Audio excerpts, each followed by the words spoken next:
What happens when a racist restaurant manager threatens to remove the wrong black woman, thinking she won't push back against his blatant discrimination until she picks up the phone and calls the owner? You won't believe the manager's reaction. Before we go any further, comment where in the world you are watching from and make sure to subscribe. The restaurant buzzed with quiet energy, the kind that marked the start of a busy evening. Soft classical music played in the background, blending with the gentle clink of glasses and silverware. Alicia Carter sat near the center of the dining room, her table set with a crisp white tablecloth and polished utensils. She had arrived precisely on time, as was her habit, her confident presence fitting seamlessly into the refined atmosphere. The staff moved efficiently around her, welcoming new patrons and guiding them to their seats. Alicia noticed a couple being led to their table, a pair who had walked in moments ago, clearly without a reservation. She glanced down at her menu, but made a mental note. "Everything all right, ma'am?" the waiter asked, stopping briefly as he refilled her water. Alicia nodded, offering a polite smile. "Just waiting on my meal, thank you." She settled back into her chair, scanning the room. The other diners seemed engrossed in their own conversations, a mix of business professionals and couples enjoying a night out. She relished these moments of quiet observation, finding beauty in the rhythm of life around her. Near the entrance, the restaurant manager, Michael Turner, stood with his arms crossed. His sharp suit as pressed and pristine as his expression was stern. He tapped his earpiece, listening intently to someone on the other end of the line. Whatever he heard made his posture straighten. A server approached him with a questioning look, and Michael leaned in, lowering his voice. "They're on their way. We need to be ready." His eyes scanned the dining room, lingering on Alicia's table. A faint frown creased his face, his gaze flickering to the open reservation list in his hand. He motioned for the waiter to step closer. "Table 7, Michael said quietly, nodding in Alicia's direction. "We might need to clear it. Keep it on standby." The waiter hesitated. "But, sir, she's already seated," and Michael cut him off with a wave of his hand. "Just do it. I'll handle it." Unaware of the exchange, Alicia adjusted her napkin and glanced at her phone. The hum of conversation continued around her, but Michael's sharp eyes remained fixed on her table, calculating his next move. The calm hum of the restaurant persisted as Alicia sat, unaware of the storm brewing near the entrance. She traced her finger along the menu, debating between two dishes, while the waiter returned to Michael's side. "She's still there," the waiter said hesitantly, glancing toward Alicia's table. Michael's face hardened. "Fine.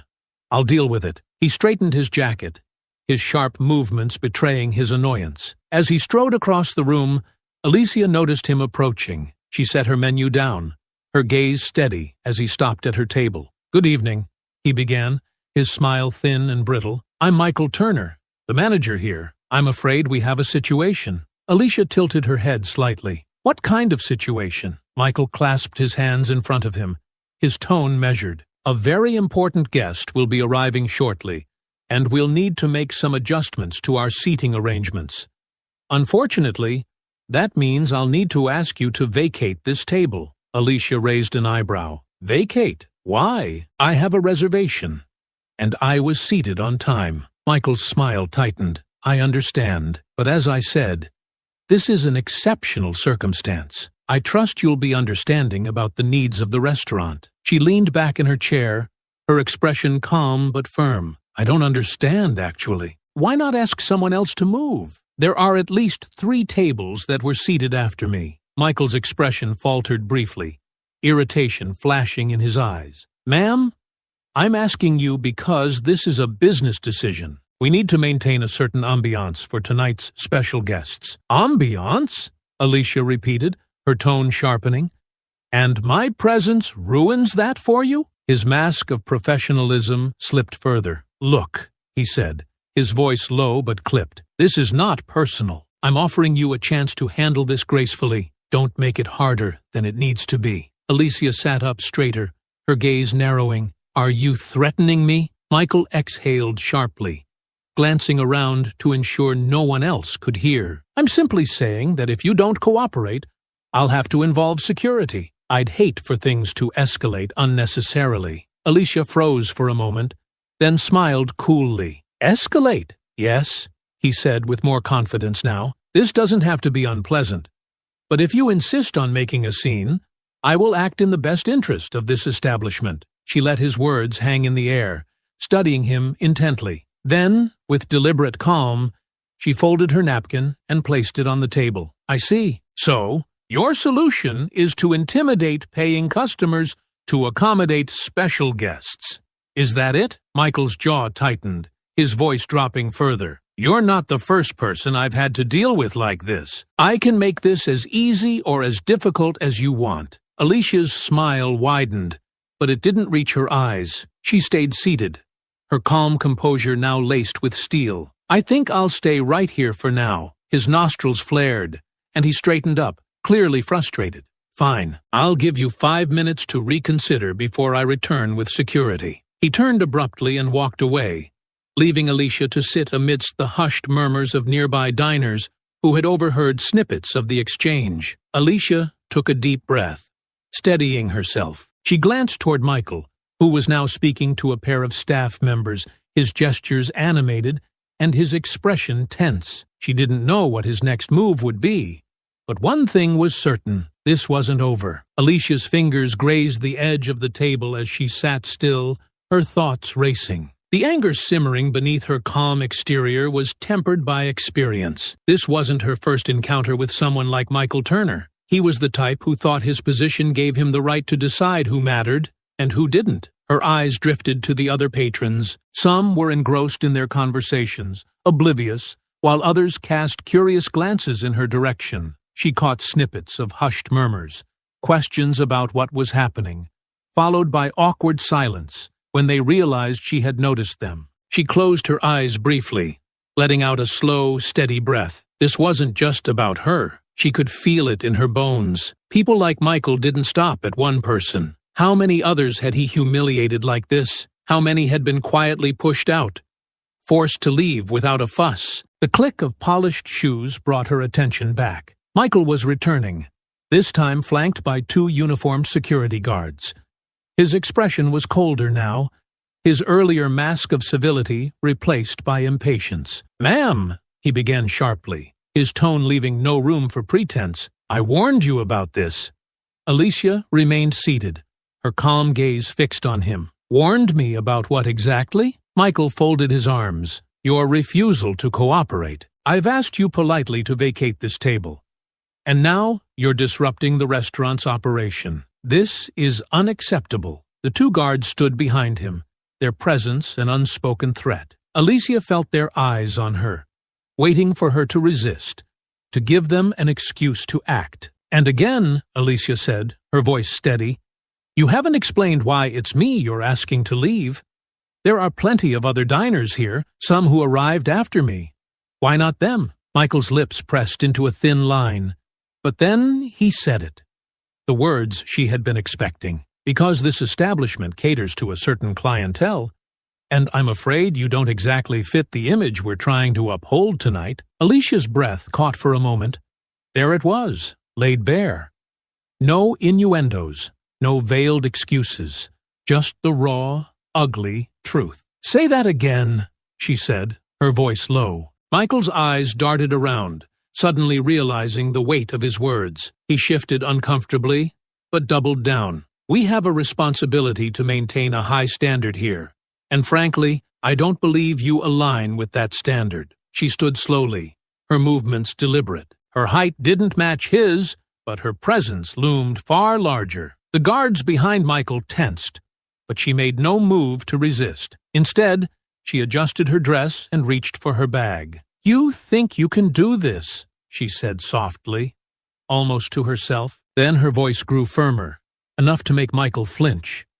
"You think you can treat people like this and get away with it?" "I've made my position clear," he replied stiffly. "Now, if you'd kindly step aside, we can resolve this without any further issues." Alicia looked at him for a long moment, her expression unreadable. Then, with a calmness that belied the storm inside her, she pulled her phone from her bag. "Wait," she said, holding up a finger. "Before you have security escort me out, I just need to make a phone call. Michael's brow furrowed in confusion, his confidence wavering as she turned slightly away, already dialing. Michael crossed his arms as Alicia raised her phone to her ear, his expression a mix of annoyance and disbelief. The security guards exchanged glances, unsure whether to intervene or wait for further instructions. Go ahead and make your call, Michael said dismissively, his tone dripping with condescension. I'm sure whoever you're calling will understand the situation perfectly. Alicia didn't respond. She stepped a few paces away, her voice low but firm as she spoke into the phone. Michael shifted his weight impatiently, his earlier smugness faltering slightly as he watched her. Sir, do you want us to move her out now? One of the guards asked. Not yet, Michael replied sharply, his eyes narrowing as Alicia continued speaking. Let her finish whatever this is first. Then we'll handle it. The restaurant buzzed softly in the background, but an air of unease had settled over the nearby tables. A few patrons were watching openly now, their curiosity piqued by the growing tension. Alicia's call ended, and she turned back to face Michael. She slid her phone into her bag, her expression composed but resolute. You're going to regret this, she said simply, her voice steady. Michael raised an eyebrow, a hint of a smirk returning to his face. Oh, really? And why is that? Because I just spoke to the owner of this restaurant, Alicia replied evenly. The words hit Michael like a slap, but he recovered quickly, laughing derisively. You spoke to the owner? Right. Let me guess. He's going to storm in here and save the day? Alicia didn't flinch. That's exactly what's going to happen. Michael's smirk faltered for a fraction of a second, but he shook his head. Ma'am, I don't know who you think you spoke to, but I can assure you I'm in direct contact with the owner. I think I'd know if they were coming here tonight. You're about to find out, Alicia said calmly, folding her arms. Michael turned to the guards, gesturing dismissively. This is ridiculous. Escort her out. Now. The guards hesitated, exchanging uncertain glances. Sir, if she really did call the owner, one of them began. Michael cut him off with a sharp glare. She didn't. It's a bluff. Just do your job. Before they could take another step, Alicia held up her hand. If you touch me, it'll be the last mistake you make in this restaurant. The quiet authority in her voice made even the guards pause. Michael stepped closer, his temper flaring. Listen, he hissed, keeping his voice low. I don't care who you think you know. I run this place, and I say you're done here. So either leave quietly, or I'll have you dragged out. Alicia's calm gaze didn't waver. You don't run anything, Michael, and if you're so confident, why don't you stay put for just a few more minutes? I'm sure you'll enjoy what happens next. Michael scoffed, but his confidence was starting to waver. His hands tightened into fists at his sides as he glanced around the room, realizing that more patrons were now watching. He forced a smile and turned to the guards. Go stand by the door. I'll handle this personally. The guards reluctantly moved away, leaving Michael and Alicia standing face to face. Enjoy your power trip while it lasts, Alicia said softly, because when this is over, you're going to wish you had thought twice before trying to humiliate me. Michael clenched his jaw, his composure cracking. You think a phone call is going to change anything? You're just another... He stopped himself, but the venom in his tone was unmistakable. Alicia raised an eyebrow, letting the unfinished sentence hang in the air. Go ahead, she said. Finish that thought. Michael's mouth opened, then snapped shut. His confidence was eroding, but his pride wouldn't let him back down. You're wasting my time, he said instead, turning toward the foyer. Before he could take another step, the sound of a phone ringing cut through the air. Michael froze, reaching into his pocket to retrieve his device. He glanced at the screen, his face paling slightly as he recognized the number. Alicia's lips curved into a faint smile. Go ahead. Answer it. Michael hesitated, glancing between her and the phone. His fingers hovered over the screen before he reluctantly accepted the call. Hello? He said, his voice suddenly subdued. The voice on the other end of the line was firm, authoritative, and unmistakably angry. Michael's eyes widened as the color drained from his face. He turned to Alicia, his mouth opening as if to speak, but no words came out. Hold on, he stammered, gripping the phone tightly. Let me explain. Alicia crossed her arms, watching him with quiet satisfaction as he floundered. I told you, she said softly. You're going to regret this. Michael clutched his phone like a lifeline, his face pale as the voice on the other end continued speaking. The authoritative tone of James Lawson, the owner of the restaurant, carried through the faint hum of the dining room. Michael's usual smugness had evaporated, replaced by a visible sheen of sweat on his forehead. Yes, Mr. Lawson, he stammered, his voice a strained whisper. I can explain. Alicia stood a few paces away, her arms folded as she observed him with cool detachment. Patrons nearby watched with a mix of curiosity and confusion, the room quieting as Michael's body language shifted from confidence to desperation. No, sir, it's not what it looks like, Michael continued, his tone growing increasingly frantic. I was just trying to manage the situation. He glanced at Alicia, his words faltering under her calm, unyielding gaze. I didn't mean for it to come across that way. His face twisted in a grimace as James's voice grew louder, the sharp edges of anger cutting through even from a distance. Michael's free hand gestured helplessly, as though trying to physically deflect the force of the reprimand. I understand, sir, he said quickly, his words tumbling over each other. I understand completely. I'll fix it. Right now. Michael turned to Alicia, his expression now a mixture of panic and forced contrition. Ma'am, he said, his voice trembling slightly, I think there's been a misunderstanding. Please, let's discuss this. Alicia raised an eyebrow, unimpressed. A misunderstanding? She repeated, her tone icy. You mean the part where you openly admitted I don't fit the image of this restaurant? Michael winced visibly. I didn't mean it like that, he stuttered. It was poor phrasing, completely unintentional. Alicia's gaze didn't waver. So, what exactly did you mean, Michael? His mouth opened, but no words came out. The silence stretched uncomfortably, broken only by the faint buzz of James's voice still on the line. Michael brought the phone back to his ear, desperation seeping into his tone. Mr. Lawson, I swear I can handle this, he said quickly. I'll apologize.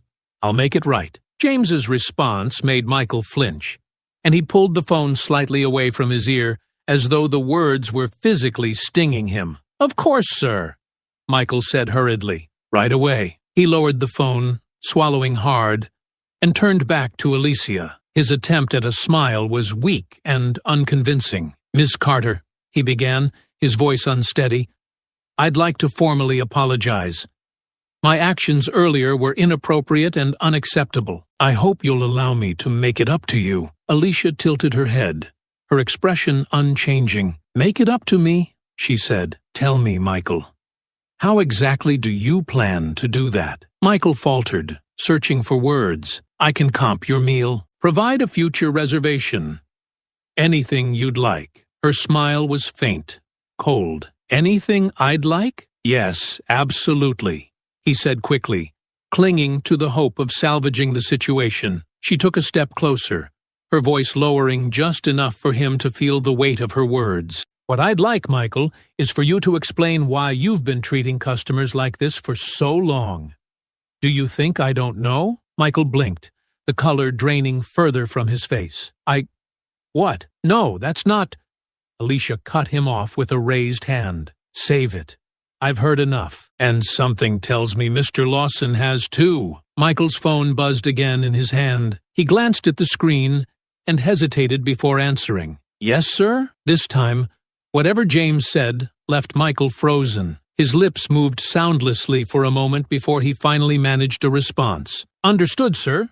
I'll do exactly as you say. He hung up, his hand trembling slightly, and turned back to Alicia with a strained expression. The owner would like to speak with you, he said, his voice barely above a whisper, offering her the phone. Alicia took it without a word, her expression unreadable. She brought the phone to her ear, her voice steady. James, it's good to hear from you. Michael watched as Alicia spoke with the owner, his composure unraveling further with every second. He could only imagine the conversation taking place, and judging by the cool satisfaction on Alicia's face, it wasn't going in his favor. When Alicia ended the call and handed the phone back, Michael looked at her like a man waiting for the axe to fall. What did he say?" he asked, his voice trembling. Alicia's smile was razor-sharp. "You'll find out soon enough." Alicia handed Michael's phone back with an air of quiet confidence. The manager stood frozen, his face pale and lips slightly parted as though waiting for someone to rescue him. She returned to her seat, smoothing her napkin over her lap, exuding an unshakable composure. "I believe I'll stay for my meal," Alicia said calmly. "After all, I do have a reservation." Michael hesitated, his throat bobbing as he swallowed hard. "Oh, of course," he stammered. "I'll ensure everything is perfect." "I'm sure you will," she replied, her tone sharp enough to cut through the tension. Michael retreated toward the kitchen, muttering something to the staff as he passed. The security guards, now thoroughly confused, exchanged awkward glances before stepping back to their post near the entrance. Alicia leaned back slightly, taking a sip of water as she surveyed the room. The quiet energy of the restaurant seemed to have shifted, the staff darting about with a nervous urgency. Though many of the other diners had returned to their conversations, a few continued to steal glances in her direction, curious about the unfolding drama. Before long, a ripple of excitement swept through the room. The restaurant doors opened, and an A-list celebrity walked in, their presence magnetic and undeniable. Heads turned, conversations paused, and even the waitstaff faltered in their steps. Alicia watched the commotion with mild interest, her expression unreadable. The celebrity, dressed impeccably in designer attire, scanned the room as their entourage coordinated seating arrangements.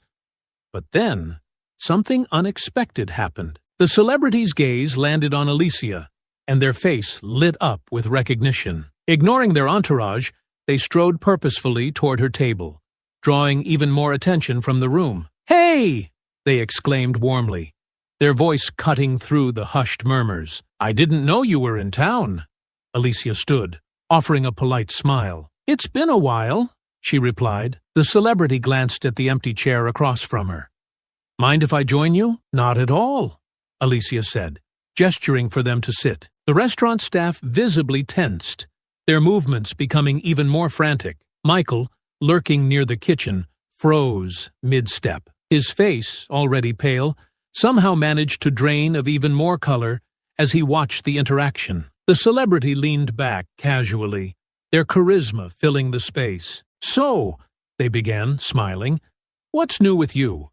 It feels like it's been forever." "Just a quiet night out," Alicia replied with a small smirk, "though it's turned out to be more eventful than I expected." The celebrity chuckled, glancing around. "Eventful? This place always seems to bring a little drama. But the food makes up for it." A waiter approached nervously, placing their drinks and meals on the table. Alicia noticed how the staff members' hands shook slightly as they set down the plates. The waiter quickly retreated, shooting a worried glance in Michael's direction. The two friends fell into easy conversation, their laughter breaking through the restaurant's subdued atmosphere. Alicia shared updates about her latest ventures, while the celebrity offered anecdotes from their recent travels and projects. Their natural camaraderie made the interaction feel effortless, drawing occasional glances from the other patrons. Meanwhile, Michael hovered in the background like a ghost. His earlier bravado had been replaced by a mix of dread and disbelief. He kept glancing at Alicia and her famous companion, his expression shifting between panic and forced neutrality. At one point, the celebrity leaned in slightly, lowering their voice. "So, really, what's going on here? You seem sharper than usual." Alicia's smile didn't falter. "Let's just say the manager and I had a little misunderstanding about my reservation. But don't worry, I think it's been handled." The celebrity raised an eyebrow, their gaze flickering briefly toward Michael. "Misunderstanding? He looks like he's about to pass out." Alicia chuckled softly. "I'm sure he's just having an off night." Their conversation continued, light and unbothered, as they enjoyed their meals. Alicia noted the subtle shift in the staff's behavior. They were attentive, almost excessively so, as though trying to make up for the earlier debacle. Every glass was refilled the moment it neared empty, and each course was delivered with precision and care. By the time they finished, the restaurant had settled back into a semblance of normalcy, though the undercurrent of tension remained. The celebrities stood and adjusted their jacket, flashing a grin. "Well," they said, "this was fun. Let's not wait so long to catch up next time." "Agreed," Alicia replied, standing as well. As they made their way to the exit, the celebrity paused, glancing briefly toward Michael. Their gaze was cool, unimpressed. "Nice place," they said flatly, before stepping outside with Alicia. Michael didn't respond. He remained frozen near the back of the room, his face a portrait of quiet desperation as the weight of the situation finally began to settle in. The next morning, Alicia arrived at the restaurant with James Lawson at her side. The golden morning light spilled through the windows, illuminating the polished floors and empty dining tables. The restaurant was quiet, a stark contrast to the tension that lingered in the air. Michael Turner sat at a corner table, his hands clasped tightly in front of him. His eyes darted to Alicia as she walked in, but he quickly looked away, his posture tense. "Michael," James began, his voice calm but authoritative, "thank you for coming in early. We need to have a serious conversation about last night." Michael stood as they approached, forcing a nervous smile. "Mr. Lawson, Ms. Carter, I just want to start by saying how sorry I am. I realize I made a terrible mistake, and I want to apologize to both of you." James gestured for them all to sit, his expression more thoughtful than angry. "Mistakes happen, Michael," he said evenly, "but I need to understand what happened and why. Alicia is a valued guest, and her experience last night was unacceptable." Michael's smile wavered, but he nodded quickly. "I take full responsibility, sir. I let the pressure of the evening get to me. With the celebrity arriving, I just panicked. I didn't mean anything by it." Alicia's eyebrows rose, but she remained quiet, letting James lead the conversation for now. "Panic is one thing," James said, his tone measured, "but the words you used, fitting the ambiance, that doesn't sound like panic, Michael. That sounds personal." Michael's face reddened. "I didn't mean it like that," he said hastily. "It was poor phrasing. I swear it won't happen again." James leaned back, considering him carefully. "You've been with us a long time, Michael. This is the first time I've had to address something like this with you. Is it really just a one-time lapse in judgment?" Alicia's gaze hardened. "You believe that, James?" James turned to her, his expression conflicted. "Everyone deserves the benefit of the doubt, Alicia. If this was an isolated incident, it wasn't," she interrupted firmly. Michael's head snapped toward her. "That's not true," he blurted out, but his voice lacked conviction. Alicia ignored him, her focus on James. "This isn't about one bad night. This is about a pattern of behavior that you've ignored because you weren't here to see it." James frowned, shifting in his chair. "What are you suggesting?" "That this isn't the first time Michael's treated someone like this," Alicia said.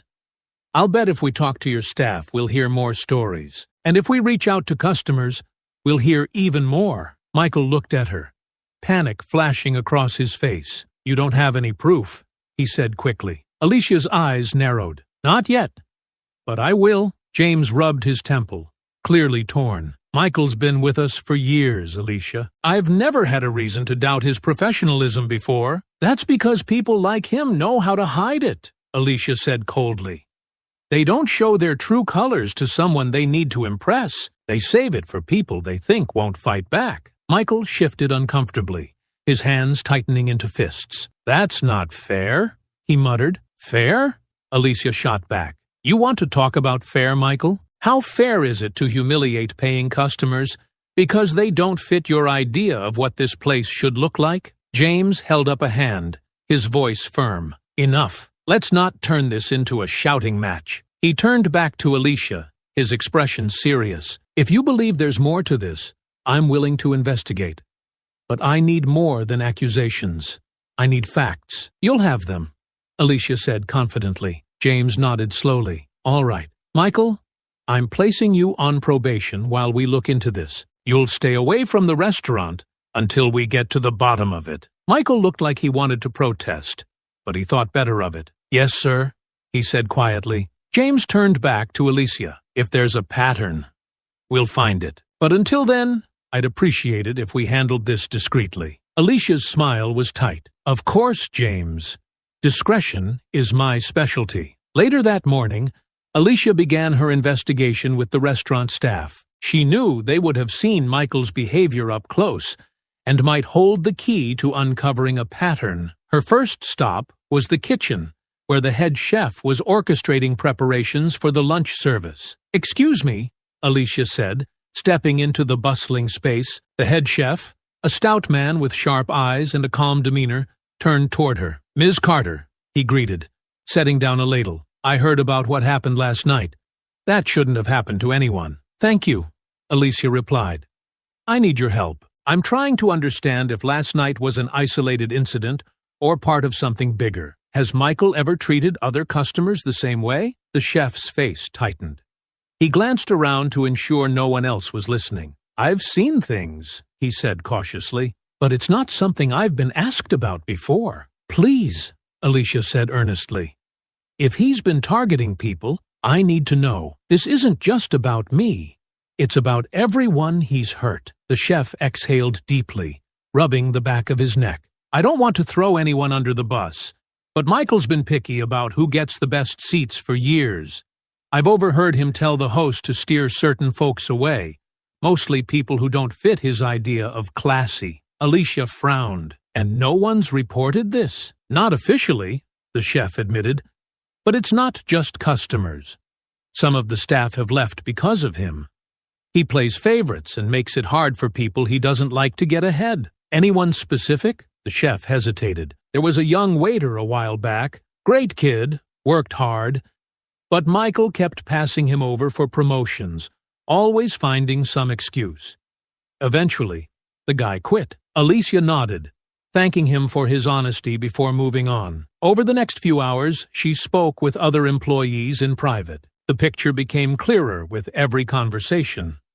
One server described being told to seat minority diners near the kitchen or bar, away from prime spots in the dining room. A former hostess admitted Michael had pressured her to steer undesirable customers away from the windows. The same phrases came up repeatedly.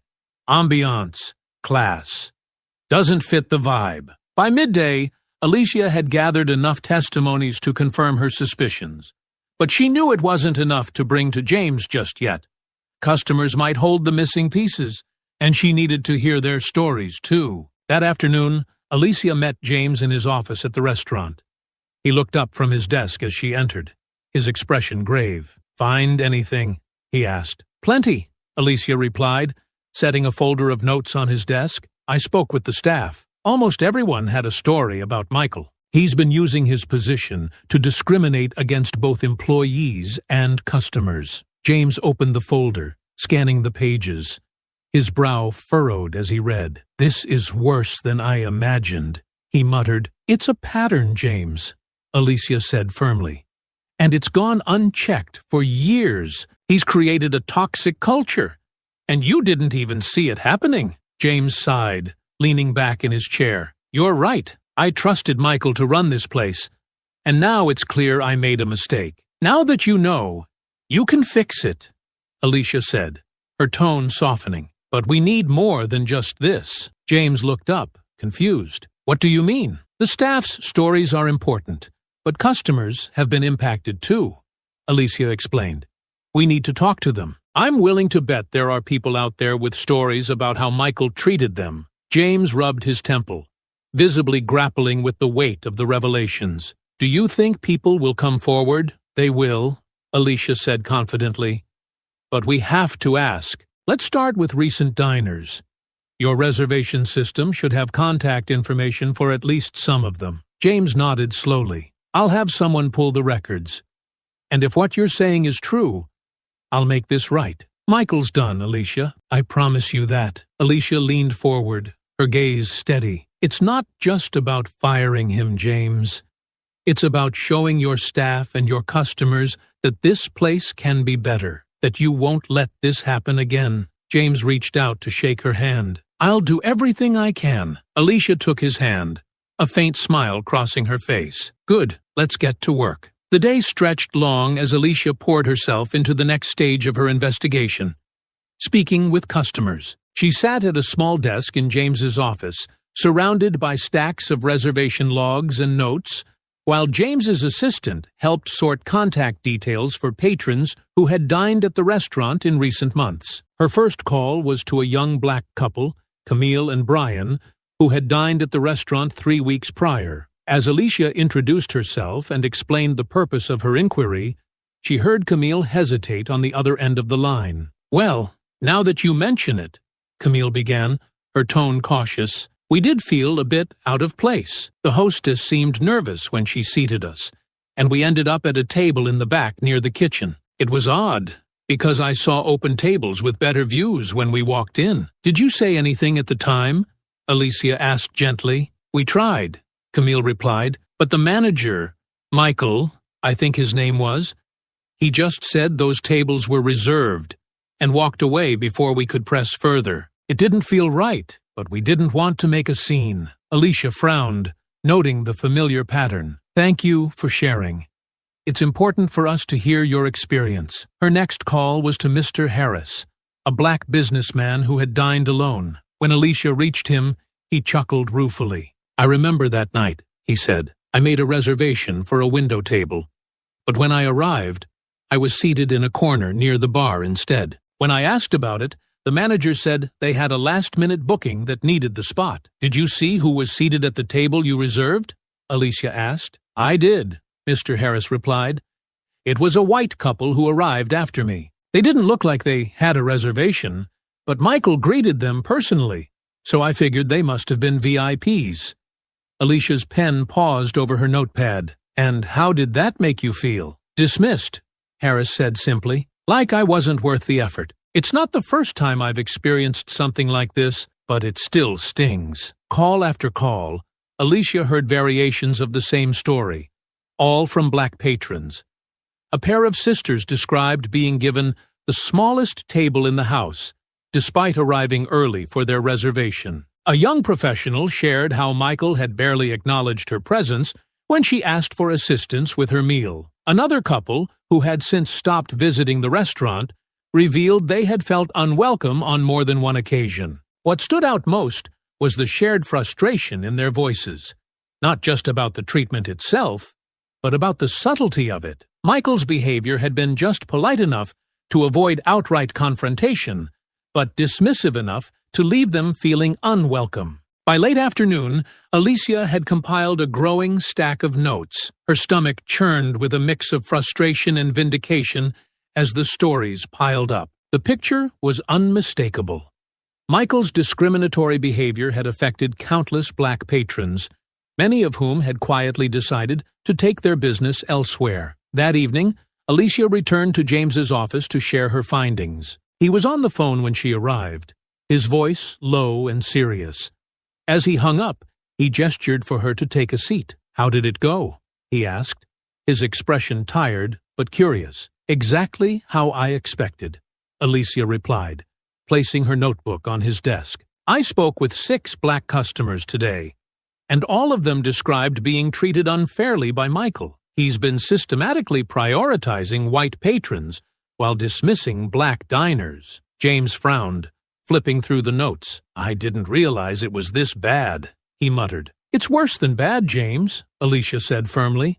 "These are just the people I was able to reach today. Imagine how many others had similar experiences, but never said anything." James leaned back in his chair, running a hand through his hair. "What bothers me most is how subtle it's been. I've dined here dozens of times and never noticed.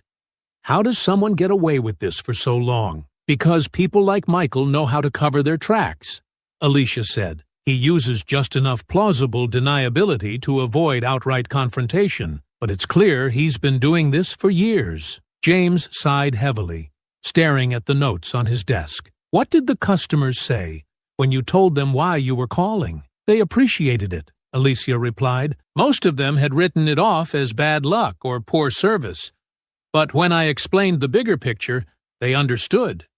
Some even said they'd come back if things changed." James nodded slowly. "That's something, at least." But this isn't just about winning back customers, Alicia continued. This is about accountability. Michael created a culture of exclusion here, and it hurt both your patrons and your employees. That needs to change. James met her gaze, his expression resolute. You're right. We need to fix this.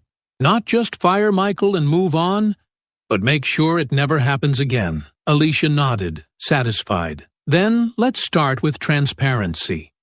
We need to reach out to more customers, hear their stories, and let them know we're taking this seriously. James straightened in his chair. I'll make sure my team is ready. We'll pull more records and start contacting patrons tomorrow. And you'll hold a staff meeting? Alicia pressed.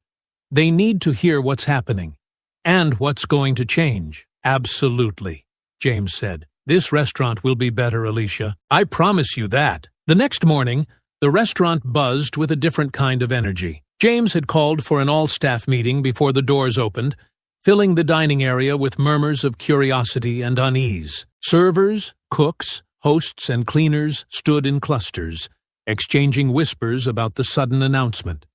Alicia arrived early, taking a seat near the front alongside James. She had spent the evening reviewing her findings and was ready to present them. Her calm demeanor masked the fire she felt inside. This was the moment where the truth needed to come to light. When everyone had gathered, James stepped forward, his face set with determination. He raised a hand, and the room fell silent. Thank you all for being here, he began. As you've probably guessed, this meeting isn't part of our usual routine. I called you here because something serious has come to my attention. Something that affects every single one of you, as well as our customers. The staff exchanged puzzled looks, a few shifting uncomfortably as James continued. For years, this restaurant has prided itself on being a place where everyone feels welcome, James said. But recently, I've learned that hasn't always been the case.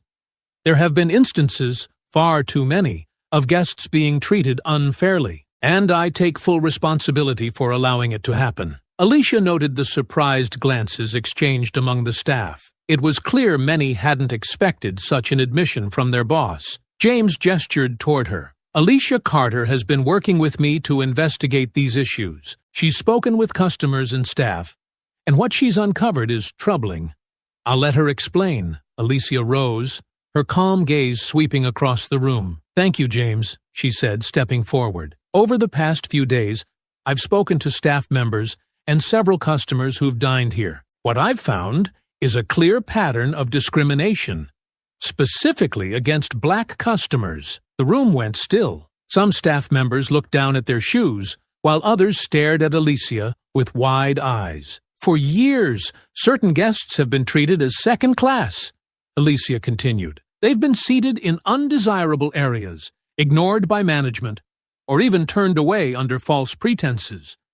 And all of this was done under the guise of maintaining ambiance. A ripple of unease spread through the crowd. A few employees nodded subtly, as though confirming what they'd suspected but hadn't dared to voice. This behavior wasn't random, Alicia said firmly. It was orchestrated by Michael Turner, who used his position to enforce his own biases. A gasp broke the silence, followed by a wave of murmurs. All eyes turned toward Michael, who stood near the back of the room, his face flushed and his jaw clenched. This is outrageous, Michael snapped, stepping forward. You can't just accuse me of something like that without proof. Alicia didn't flinch. I have proof, she said, her voice steady. I've documented testimonies from multiple customers and staff members, all of whom have shared consistent stories about your behavior. Would you like me to read them aloud? Michael's face turned a deeper shade of red. He opened his mouth to respond, but faltered. Glancing around the room, the staff's expressions ranged from anger to disappointment, and it was clear his usual bravado wouldn't save him this time. I made decisions based on what was best for the restaurant, Michael said defensively. That's my job as a manager. Your job, Alicia shot back, was to treat every guest with respect and fairness.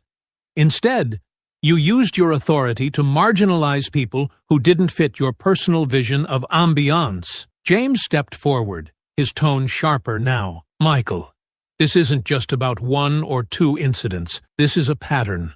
One that has hurt our customers, damaged our reputation, and betrayed the values this restaurant was built on. Michael looked to James, desperation creeping into his voice. Sir, I've been loyal to this place for years. I didn't mean for things to get out of hand. Please, let me fix this. James's expression hardened. You had years to fix it, Michael. Instead, you doubled down. Effective immediately. Your employment here is terminated. The room was silent as the weight of James's words sank in. Michael stood frozen, his mouth opening as though to protest.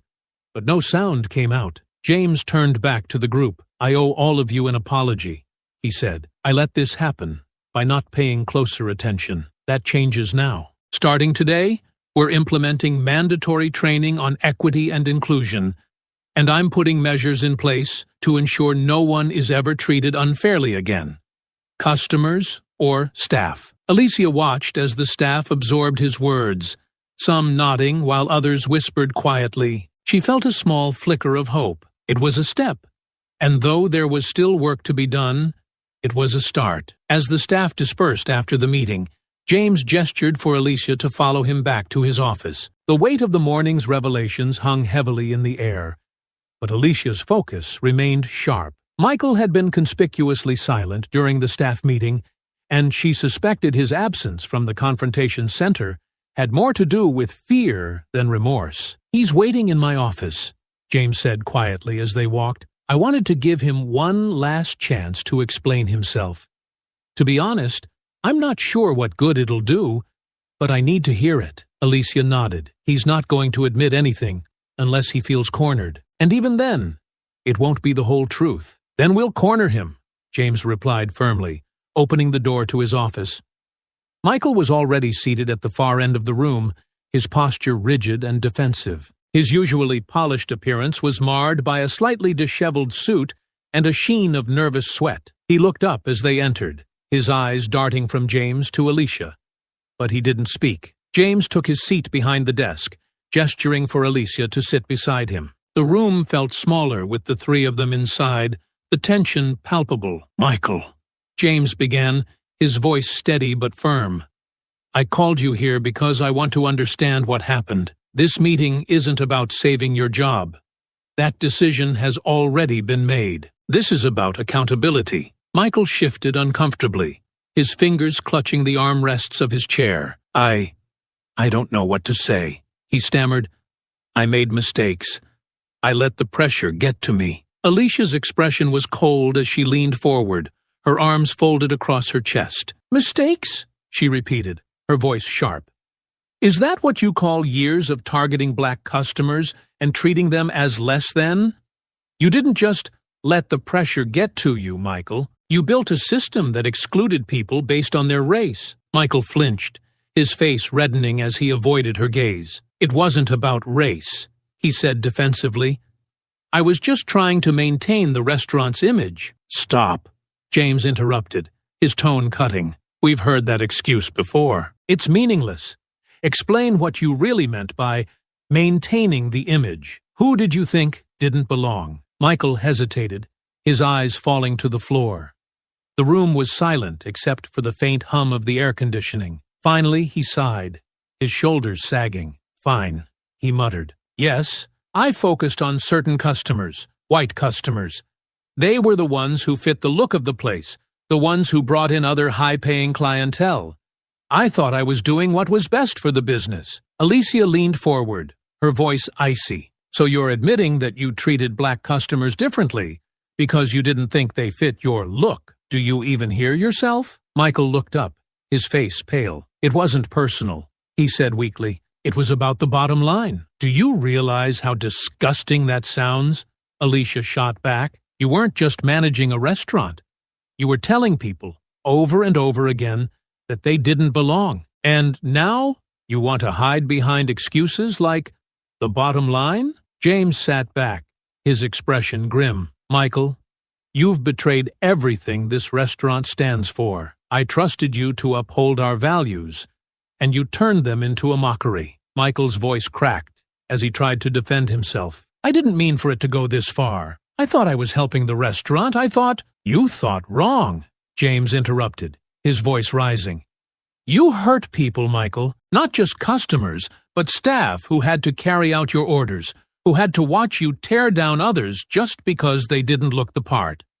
And now, you're sitting here acting like this was some kind of business strategy? It's disgusting. Michael's head dropped into his hands. For a moment, the room was silent, save for his ragged breaths. I don't know what to say, he murmured. Start with the truth, Alicia said firmly. You owe that to every person you dismissed, every person you ignored, and every person you demeaned. Admit what you did, and take responsibility for it. Michael looked up, his eyes rimmed with exhaustion. I targeted black customers because I thought they wouldn't complain, he admitted finally.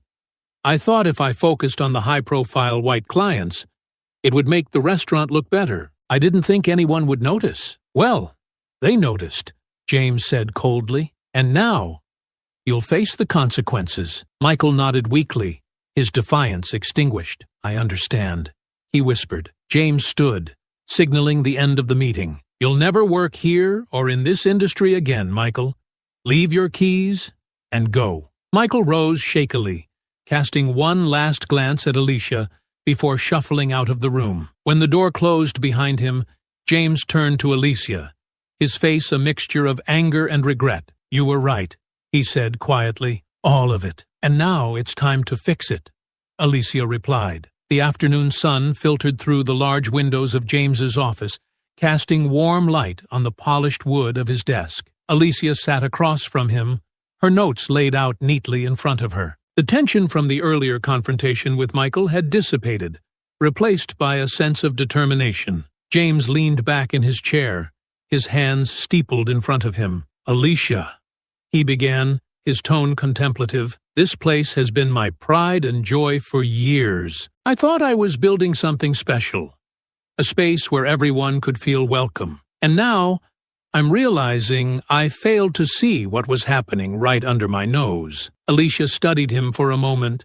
her expression calm but resolute. The important thing is that you see it now, she said. But acknowledging the problem is just the first step. What you do next will define whether this restaurant becomes what you envisioned or continues to reflect Michael's influence. James nodded. I've been thinking about that. Transparency is key.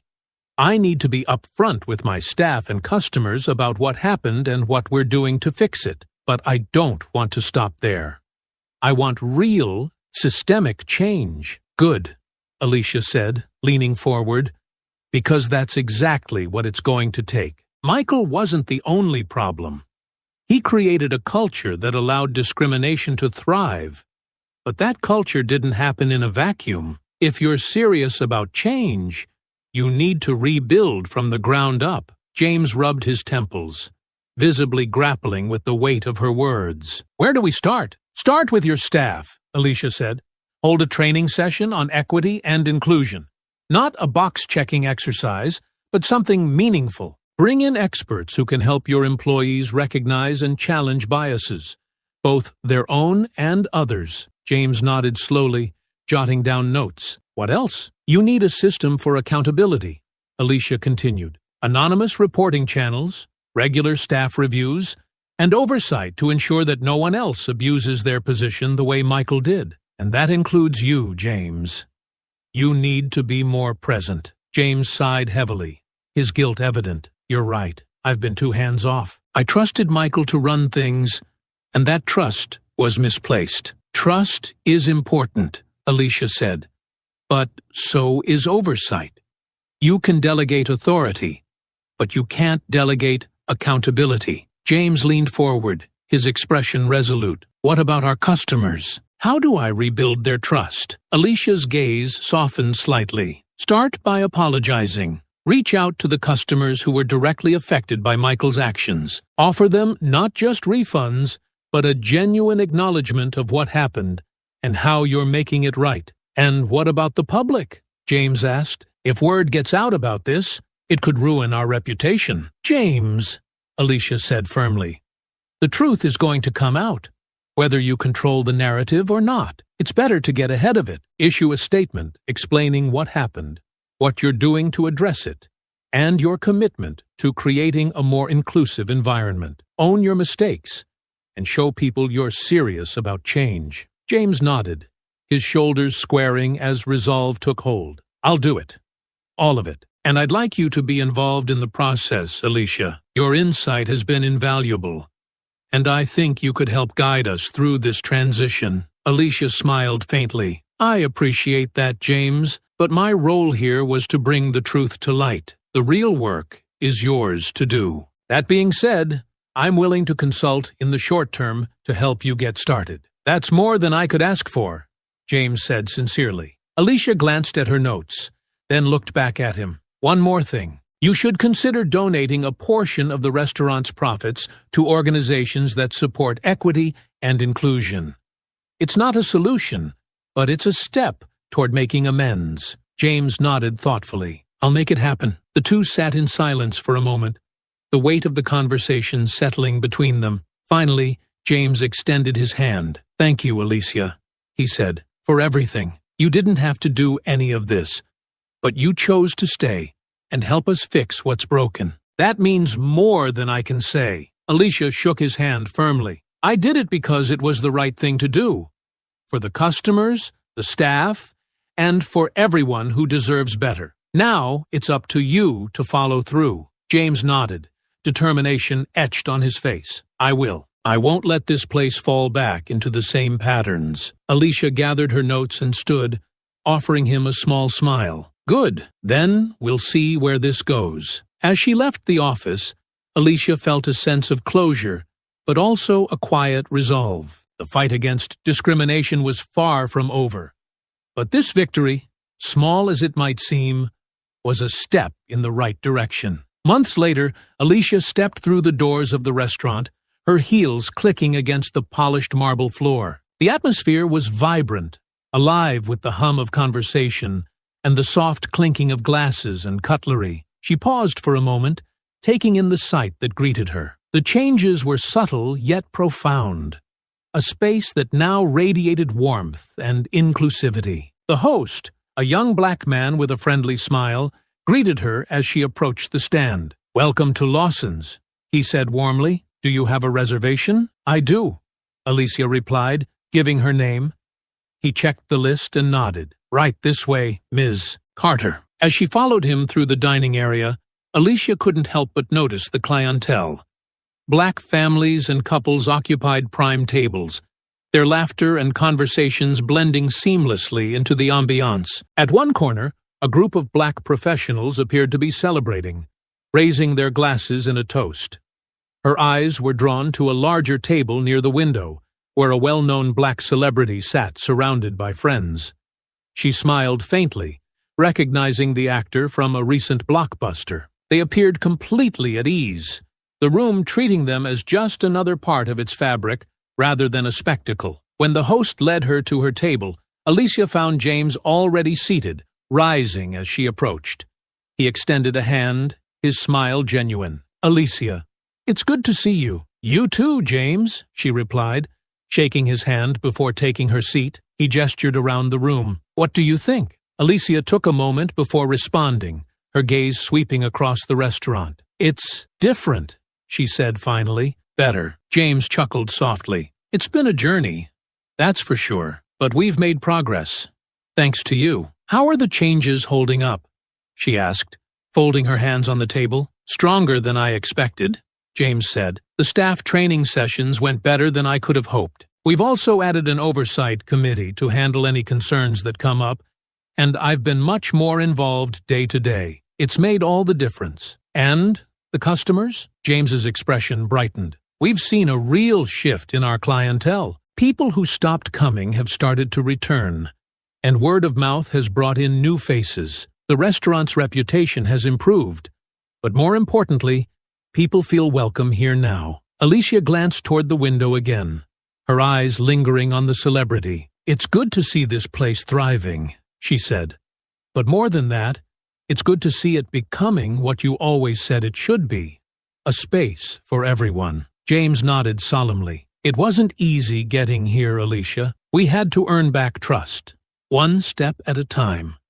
And I know there's still work to do. But moments like this, he gestured to the room around them, they remind me why we did it. As their conversation continued, a server approached to take their orders. The young woman, smiling and attentive, treated Alicia with the same warmth and professionalism she extended to every table. Alicia couldn't help but feel a quiet satisfaction, proof that the culture had genuinely changed. When their meals arrived, James raised his glass. "To you, Alicia," he said, "for holding me accountable, for pushing me to be better, and for showing me what I couldn't see on my own. I'll always be grateful." Alicia raised her glass, a small smile tugging at her lips. "To progress," she said simply, "and to making sure it sticks." They clinked glasses, and for a moment, the weight of the past months lifted. As Alicia dined, she observed the room with a sense of quiet pride. This was no longer just a restaurant. It was a testament to the power of accountability and the possibility of change. The journey wasn't over, but today was proof that even the smallest victories could lead to something greater. When she finally left, stepping into the cool evening air, Alicia glanced back at the glowing windows of the restaurant. She thought of the people inside, the staff, the customers, the community they were building, and felt a renewed sense of purpose. Change was never easy, but it was always worth fighting for. The evening air was crisp as Alicia walked to her car, the lights from the restaurant glowing softly behind her. The visit had given her a sense of closure she hadn't realized she needed. Yet, as she unlocked her car door, her thoughts lingered on the journey it had taken to get here. Alicia paused, leaning against the car for a moment, staring back at the restaurant. Months ago, it had been a symbol of exclusion, a place where people like her were made to feel invisible. Now, it was something entirely different, a beacon of change, however small. She climbed into the car, the soft hum of the engine breaking the quiet as she drove through the bustling city streets. The memories of everything that had happened replayed in her mind. The confrontation with Michael, the interviews with staff and customers, the endless conversations with James about what real accountability looked like. It had been exhausting, frustrating, and at times disheartening. But it had also been worth it. The following week, Alicia found herself sitting in a modest office in the heart of the city. The walls were lined with books on equity and leadership, the desk covered in neatly organized files. Across from her sat an older black woman with a warm smile and a sharp gaze. "I heard about the changes at Lawson's," the woman said, leaning back in her chair. "You've done some remarkable work there." Alicia smiled faintly. It wasn't just me. James was willing to listen and act. That made all the difference. The woman nodded thoughtfully. It's rare to find someone in his position willing to take full responsibility. But it sounds like you gave him little choice. Alicia chuckled softly. "I suppose I can be persuasive when I need to be." The woman's smile widened. "We need more of that. There are plenty of places out there like Lawson's before the change. Places where bias hides behind smiles and excuses. Have you thought about continuing this work? Consulting, maybe?" Alicia hesitated.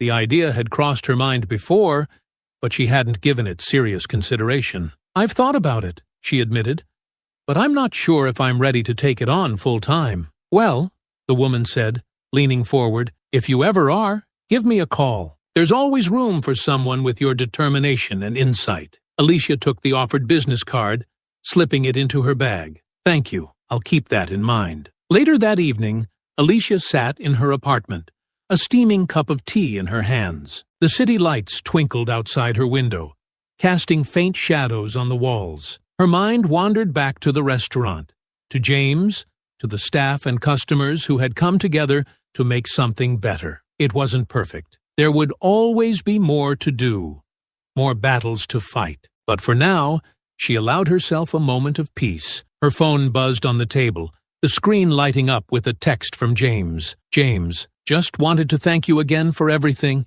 Couldn't have done it without you. Hope you'll visit again soon." Alicia smiled. setting her cup down to type a response. Alicia, you're welcome. Keep up the good work. Don't let it slide. And I'll definitely be back. She set the phone aside, her smile lingering as she leaned back against the couch. For the first time in months, she felt a sense of closure, not just for herself, but for everyone who had walked into Lawson's and left feeling less than they deserved. Change was slow, and sometimes painful, but today it felt just a little bit closer. I hope you enjoyed that story. Please share it with your friends and subscribe so that you do not miss out on the next one. In the meantime, I have handpicked 2 stories for you that I think you will enjoy. Have a great day.